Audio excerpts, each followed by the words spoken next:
10, versets 25 à 37. Un professeur de la loi se leva et dit à Jésus pour le mettre à l'épreuve. « Maître, que dois-je faire pour hériter de la vie éternelle ?» Jésus lui dit. « Qu'est-il écrit dans la loi? Qui lis-tu » Il répondit. « Tu aimeras le Seigneur, ton Dieu, de tout ton cœur, de toute ton âme, de toute ta force et de toute ta pensée, et ton prochain comme toi-même. » « Tu as bien répondu, lui dit Jésus. Fais cela, et tu vivras. » Mais lui, voulant se justifier, dit à Jésus. « Et qui est mon prochain ?» Jésus reprit la parole et dit. Un homme descendait de Jérusalem à Jéricho. Il tomba entre les mains de brigands qui le dépouillèrent, le rouèrent de coups et s'en allèrent en le laissant à moitié mort. Un prêtre, qui par hasard descendait par le même chemin, vit cet homme et passa à distance. De même aussi, un lévite arriva à cet endroit, il le vit et passa à distance. Mais un samaritain, qui voyageait, arriva près de lui et fut rempli de compassion lorsqu'il le vit. Il s'approcha et banda ses plaies en y versant de l'huile et du vin. Puis il le mit sur sa propre monture, le conduisit dans une auberge et prit soin de lui. Le lendemain, il sortit 2 pièces d'argent, les donna à l'aubergiste et dit « Prends soin de lui, et ce que tu dépenseras en plus, je te le rendrai à mon retour. » Lequel de ces 3 te semble avoir été le prochain de celui qui était tombé au milieu des brigands? C'est celui qui a agi avec bonté envers lui, répondit le professeur de la loi. Jésus lui dit, va, agis de la même manière, toi aussi. La prière est un dialogue avec Dieu. Et à travers Jésus, c'est à un dialogue avec Dieu que nous assistons ici. Le professeur de la loi pose 2 questions. La première, que dois-je faire pour hériter de la vie éternelle? Et la seconde, qui est mon prochain? Il est précisé dans ce passage que ces questions n'ont pas pour but d'attendre une vraie réponse. On nous dit que la première question est posée pour le mettre à l'épreuve. Le professeur de la loi veut certainement vérifier si Jésus dit ce qu'il pense déjà. Il ne veut pas être déplacé dans ses conceptions, il ne veut pas recevoir quelque chose de neuf de Jésus. Il veut simplement vérifier si Jésus est un bon professeur. Pour lui, il sera un bon professeur s'il dit ce qu'il pense déjà. Et puis, la deuxième question est posée pour se justifier.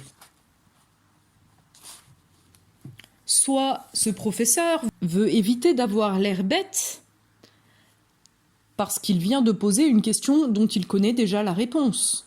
Alors il demande à Jésus d'approfondir pour donner du sens à sa question. Soit il veut éviter de faire ce que Jésus lui demande. Fais cela et tu vivras.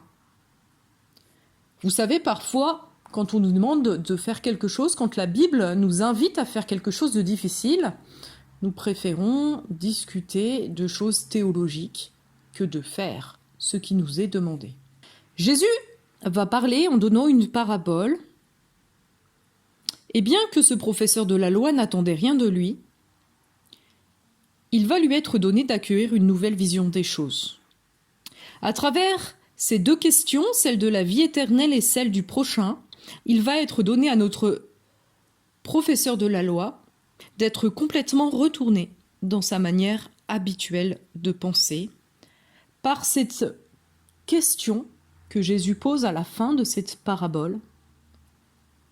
Lequel de ces 3 te semble avoir été le prochain de celui qui était tombé au milieu des brigands?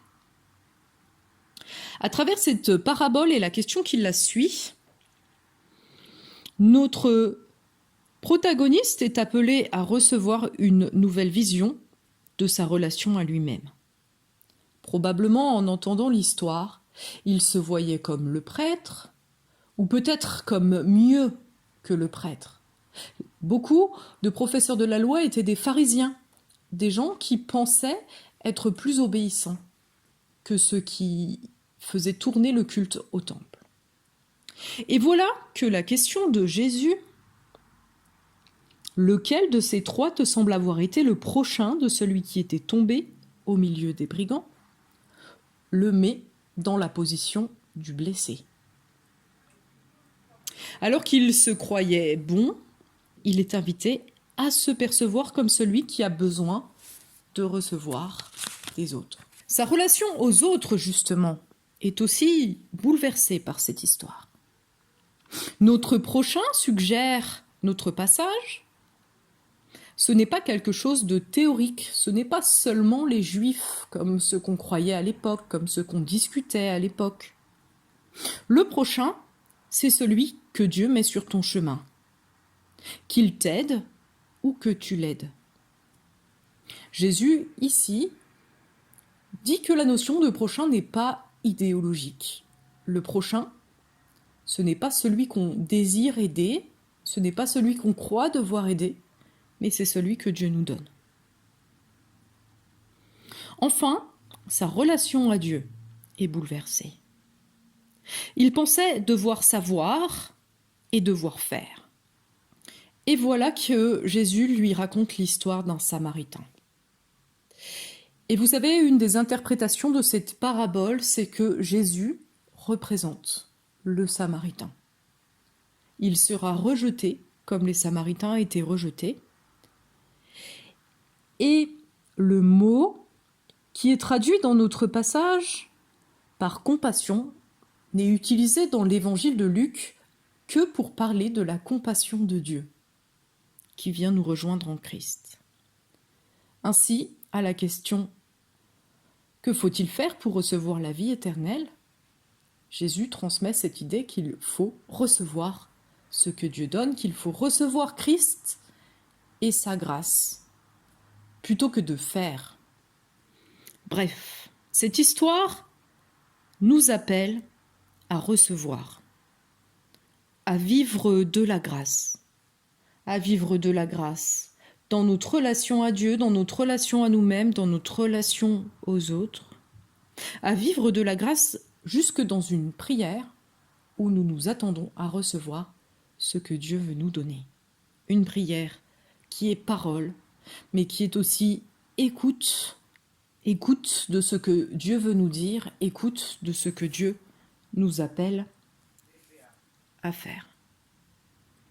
Alors, première question, la prière a-t-elle changé ma façon de voir les choses ou de faire? Ai-je un exemple où, dans la prière, j'ai reçu une autre manière de voir les choses ou une autre manière de faire les choses? Pour l'échange des sujets de prière, je propose que nous partagions sur les lieux de prière de l'Église pour que nous remettions ces lieux de prière à Dieu afin qu'ils soient des lieux où nous puissions entendre sa parole et nous laisser transformer